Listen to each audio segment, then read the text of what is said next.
Assalamualaikum warahmatullahi wabarakatuh. Ismi Muhammad Hisbi Syuhada. Wal an yakni uridu an ubayyin alaikum jami'an yakni anil lughah al arabiyyah. Jadi di sini saya Muhammad Hisbi Syuhada akan menjelaskan kepada antum-antum jami'an mengenai bahasa Arab ilmu dasar. Jadi tolong diperhatikan ya. Di sini kita belajar santai, damai dan tentram. Untuk sebelum pembelajaran mari kita yel-yel terlebih dahulu. Lughatul Arabiyyah, lughatus sahlah. Apa itu lughatus sahlah? Bahasa yang mudah. Jadi bahasa Arab adalah bahasa yang mudah seperti itu. Oke, di sini kita lanjut ke pembahasan pertama yaitu mengenai isim. Apa itu isim? Jadi dalam bahasa Arab dan bahasa Indonesia itu ada yang namanya kalimat. Kalau kalimat dalam bahasa Indonesia kan kumpulan kata baru tersusun menjadi kalimat. Misalkan saya makan nasi. Nah, itu kan saya merupakan kata. Ketika berkumpul dengan makan nasi, maka akan menjadi suatu kalimat. Tetapi kalau dalam bahasa Arab, kalimat itu bermakna kata. Jadi bukan kalimat, tetapi bermakna kata seperti itu. Jadi dalam bahasa Arab itu kalimat itu bermakna suatu kata yang berdiri sendiri dan belum tersusun dengan kata-kata yang lain untuk membentuk suatu kalimat seperti itu. Nah, kalimat di sini nih dalam bahasa Arab terbagi menjadi 3 bagian. Yang pertama adalah isim, ya. Yang kedua adalah fi'il. Yang ketiga adalah huruf. Yang pertama kita bahas tentang pengertian isim terlebih dahulu. Apa itu isim? Fal ismu kullu lafdin yusamma bihi insan au hayawan au makanun au aisyain akhar. Jadi isim adalah setiap kata yang berasal dari kata benda. Misal manusia, ya, hewan, tempat atau sesuatu yang lainnya yang tergolong kata benda seperti itu. Dan di sini contohnya dari isim, misalkan di situ nama seseorang Arman, Fatimah seperti itu. Nama dari hewan Jamusun, kerbau. Kemudian nama dari suatu tempat Hammamun seperti toilet dan sebagainya. Oke, baik kawan, sekarang kita lanjut ke pengertian atau penjelasan dari fi'il. Apa itu fi'il? Tadi kan kita sudah jelaskan tentang isim. Isim tadi adalah kata benda. Yang kedua adalah fi'il. Fi'il adalah kata kerja. Nah, dalam pengertian bahasa Arab, al-fi'lu kullu lafdin yadullu ala husuli amalin fi zamanin khas.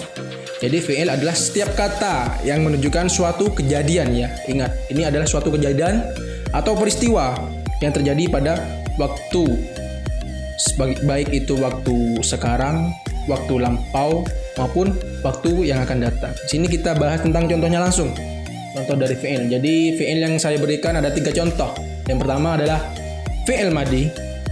Yang kedua adalah fi'il mudhari'. Yang ketiga adalah fi'il amar. Fi'il madi merupakan sesuatu kejadian atau peristiwa atau suatu pekerjaan yang telah usai, telah terjadi. Contohnya di sini katabah, qara'ah. Apa katabah? Katabah bermakna telah menulis. Sedangkan kalau qira'ah telah membaca. Kemudian yang kedua adalah fi'il mudhari'. Apa itu fi'il mudhari'? Fi'il mudhari' ini adalah kejadian yang akan datang sekarang ataupun yang akan datang atau yang akan dikerjakan. Contohnya di sini adalah yaqulu, yadhribu. Yaqulu bermakna berkata. Sedangkan kalau untuk yadribu bermakna memukul seperti itu. Jadi kejadian yang sekarang atau yang akan datang seperti itu. Kemudian contoh yang ketiga adalah fi'il amar. Apa itu fi'il amar? Adalah kata perintah atau suruhan seperti itu. Contohnya uktub. Jadi ketambahan alif di sini di depannya. Uktub, iqra, ijlis. Jadi uktub sendiri bermakna tulislah. Iqra bermakna bacalah seperti itu. Ijlis bermakna duduklah seperti itu. Baik, di sini lanjut ke pembahasan yang ketiga yaitu mengenai huruf. Apa itu huruf, kawan-kawan? Jadi huruf dalam pengertian bahasa Arab, al-harfu kullu lafdhin la yadharu ma'nahu kamilan illa ma'a ghairihi.